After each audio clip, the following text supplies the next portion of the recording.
Olá, segundo ano, tudo bem com vocês? Nós, desde a última aula, temos avançado no tema dos princípios processuais, né? Falamos basicamente que são, a maior parte dele, previstos na própria Constituição, daí porque muitos chamarem de princípios constitucionais processuais. De fato, a grande maioria dos princípios está mesmo previstos na Constituição.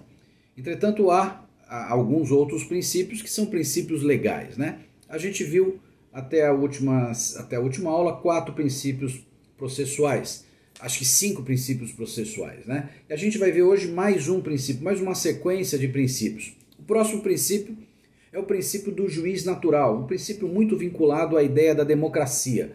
Na Constituição ele está ali no artigo 37 e no artigo 53 da Constituição. Basicamente o que determina esse juiz natural é que as regras que definirão a competência do órgão julgador devem ser regras já previstas anteriormente aos fatos litigiosos. Ou seja, as regras que vão definir qual é o juiz que deva julgar aquele tipo de litígio já deve ser uma regra prevista genericamente na legislação, de modo que nós afastaremos aquelas regras casuísticas que permitiriam, numa situação de menos democracia, que se escolhesse um juiz ou um órgão julgador para definir, para resolver aquele determinado litígio. Portanto, o juiz natural, o princípio do juiz natural, ele impede a existência dos chamados juízos de exceção, em que aqueles juízes eram escolhidos a dedo para julgar um determinado caso, claramente com o intuito de que houvesse uma determinada decisão já antecipadamente prevista. Portanto, muito comum nas ditaduras. Então, o juiz natural é um princípio que decorre de um princípio democrático em que todas as regras que definirão a competência do juiz que irá julgar a lide são regras que já existem antes do litígio surgir. Um outro princípio, também de sede constitucional, vindo lá em 2004 com a emenda 45, que incluiu lá no caput do artigo 5º o inciso 78, é o princípio da duração razoável do processo, que significa que, por este princípio, o processo deve demorar um tempo razoável, um tempo que seja suficiente para que os atos se acomodem de forma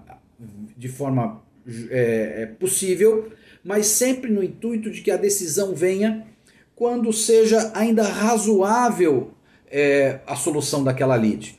Portanto, venha a solução num tempo em que seja útil a solução daquele litígio. Portanto, demore apenas um tempo que seja o tempo necessário para que os atos processuais se desenvolvam a contento, regularmente, mas sempre no sentido de que se garanta uma eficiência do Poder Judiciário.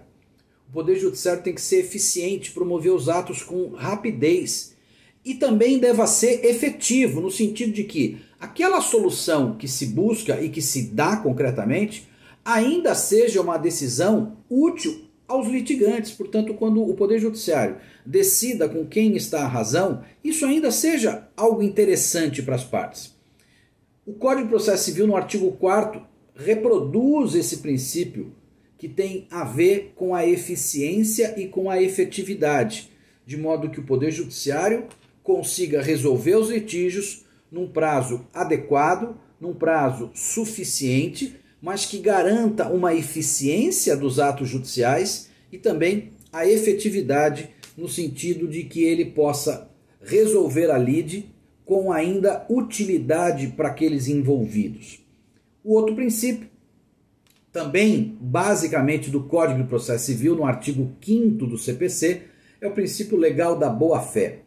Ou seja, também no processo, assim como no direito civil, as partes devem se pautar pela boa-fé, ou seja, colaborar com o Poder Judiciário no sentido de praticar atos que sejam atos que guardem boa-fé, que guardem respeito, que guardem cooperação, que reproduzam a dignidade das pessoas envolvidas. Portanto, tanto advogados como partes devem promover os atos sempre no sentido de que eles garantam a boa-fé. Esse, portanto, é um princípio genérico que se porventura for violado, e nós vamos estudar ainda esse ano, uma coisa chamada de litigância de má-fé e também atos atentatórios à dignidade da justiça. Em ambas as situações, tanto nos atos arrolados como atos de litigância de má-fé pelo Código, como espalhados no Código, os atos atentatórios à dignidade da justiça, nós vamos ver que vai haver uma sanção, ou seja, a parte que praticar esses atos indignos de má-fé, as partes serão apenadas com uma quantia em dinheiro, portanto, uma sanção pecuniária. A parte vai pagar um certo valor ou ao Estado ou à parte contrária, justamente por ter praticado esse ato de má-fé. Outro princípio importante é o princípio da motivação das decisões judiciais. Está lá na Constituição, no artigo 93, inciso 9º. É, portanto, uma determinação da Constituição que toda vez que o magistrado, um órgão julgador qualquer, inclusive na seara administrativa, toda vez que esse órgão julgador, ou esse magistrado, esse tribunal, for analisar uma pretensão e decidir sobre ela, ele deve fundamentar adequadamente aquela decisão, justamente para dar à parte ciência e, eventualmente, convencê-la de que aquela razão de direito que justificou a decisão é uma razão plausível e que deve ser aceita para a parte. Também é importante a fundamentação na medida em que os recursos que serão interpostos contra essas decisões serão fundamentados esses recursos justamente naquilo que se usou como fundamento. Ou seja, quando eu perco, eu não recorro porque perdi. Eu recorro pela razão usada e que me fez derrotado. Você leva ao tribunal uma impugnação de uma decisão justamente calcado na ilegalidade daquela decisão, na injustiça do fundamento usado por aquela decisão. Portanto, a fundamentação é importantíssimo, justamente porque nos dá o conhecimento daquilo que é a razão de decidir do juiz, portanto, intelectualmente, o que o juiz pensa sobre aquilo, e nos dá a possibilidade de levar ao tribunal a inconsistência daquele fundamento. Nós vamos ver no terceiro ano que esse princípio é tão importante que a ausência desse princípio a ausência do cumprimento desse princípio gera até a nulidade da decisão. Portanto, a decisão pode ser anulada justamente por efeito dessa situação em que se desrespeitou esse princípio. Um outro princípio é o princípio do respeito ao autorregramento. Eu já falei para vocês que o Código, no artigo 190, permite que as partes, para algumas situações específicas, elas estabeleçam regras processuais. Portanto, o nosso Código garantiu a possibilidade, a supremacia dessa autorregulamentação para os casos em que a própria legislação autoriza. Então, nessas situações, nós podemos abandonar o regramento legal e estabelecer um regramento fixado pelas próprias partes, conforme o artigo 190 prevê.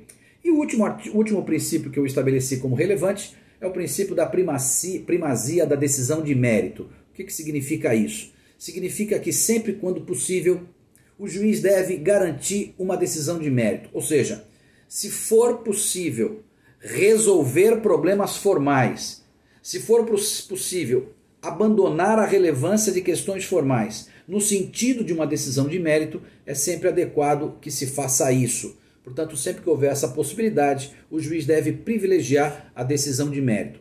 Sobretudo quando, por exemplo, o defeito favoreça o próprio eventual vencedor da ação. Vamos imaginar que o réu tenha a seu favor uma possibilidade de ter extinção do processo sem julgamento do mérito por um defeito na ação promovido pelo autor. Mas o juiz entenda que no mérito a ação deva ser julgada em favor do réu. Ora, o que é melhor para o réu? Uma decisão que extingue o processo sem julgamento do mérito por um defeito ou uma decisão que resolve o mérito a seu favor, ignorando o defeito? Nesse sentido, portanto, a lei também prevê essa possibilidade. Tá bom? Abraço, gente!